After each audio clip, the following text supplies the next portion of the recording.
Number 2, most wanted person sa probinsya ng Mountain Province, arestado. Naaresto ang isang 55 anyos na lalaki sa sinagawang operasyon ng mga pinagsanib na puwersa ng kapulisan sa bayan ng Paracelis Mountain Province noong ika-24 ng taong kasalukuyan.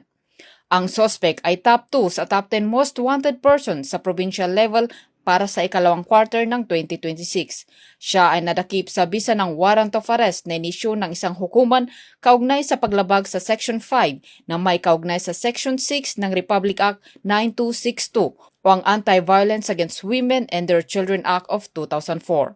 Wala ring inirekomendang piyansa para sa kanyang pansamantalang kalayaan.